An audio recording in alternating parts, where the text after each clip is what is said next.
He represents euthanasia, you know, to die slowly, to die painlessly. You know what I mean? That's his character is euthanasia, and my character is reality because I don't want to die. So when it comes to that point where we get to the door where we either die, you know, we got to take that big chance. Stretch has no problem taking that chance because he feels as though he's already dying. So it's to die slow, you know what I mean? It's to die painlessly. Whatever fun we can have on the way is what he wants to do. Whereas with me, it's like I don't want to die. And so I'm constantly getting us out of this drama that he puts us in. Is this how I bought it? Nice. That's a law. Yeah, Voice. that's a law. You have a really nasal voice. You learn that in acting class. They pass out cigarettes. I know you've done some acting before, you know, like 3 or 4. And rap music, the reason I've been successful in the rap game, I think, is that I treat my albums like movies, and I treat writing it like I'm a character writing a story, you know, for each album, whatever I'm going through, whatever stages I'm going through.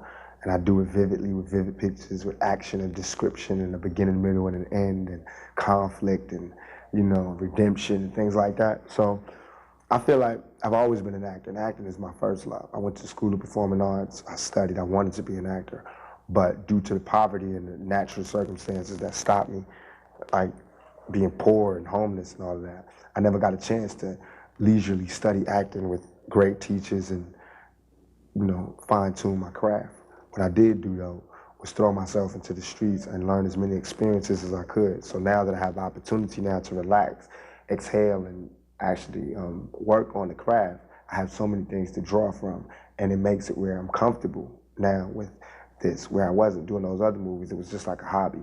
Now I'm an actor, and I don't want anybody to take that from me and say, you're a rapper who's acting, because you would hardly pay me this, and you would hardly get these scenes that you're getting if I was a rapper just acting, you know what I mean, for the check. So I'm an actor. I just happen to rap on my spare time instead of being a waiter. Do you think part of the reason you've been so incredibly successful as a rap artist also is that you've created, like, your songs create a complete character that you kind of put out there? Yeah, I think that with my music, it's like watching somebody go through things my whole career. And I feel like it's like if James Dean was a rapper, it'd be me. You know what I mean?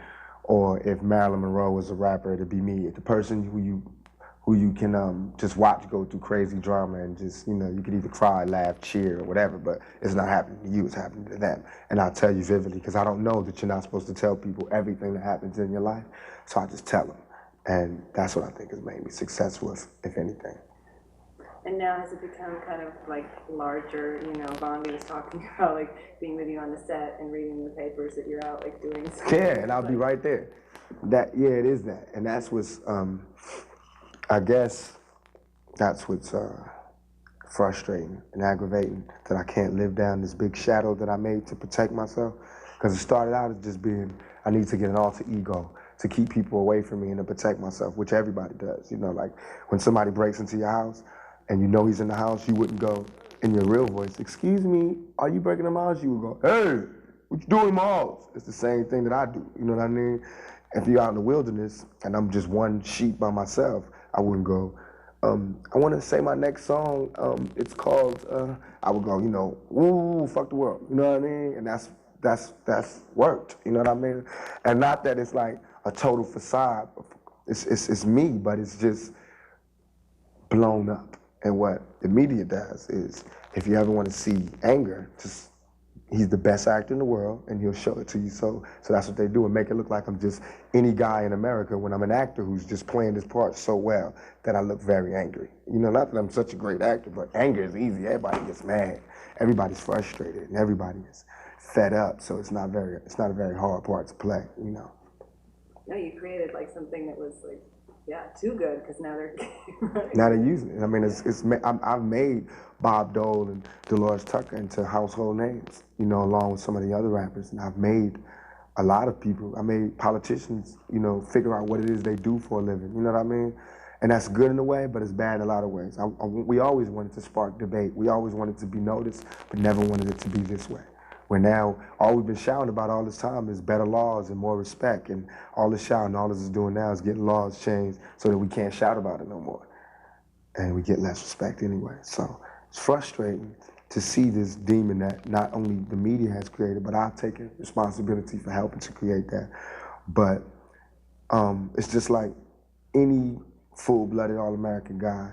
When you're in high school, you're the party animal, then you want to grow up. But what if you was in high school all your life and nobody wanted to see you go from the party animal to the student or the scholar? You know, it's just too much fun, because what it is they don't have a party animal who's as good as I am, who's as articulate and fun to watch and charismatic. You know what I mean? That's what they actually say, and that's how they actually feel. It's not me jocking myself, but that's how they feel. It's like, oh, he's the best villain, because at least we can hear what it is we don't like.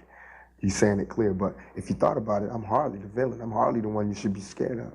It's the guy that can't talk. It's the guy without a job. It's the one with scars on his face, not the one clean cut.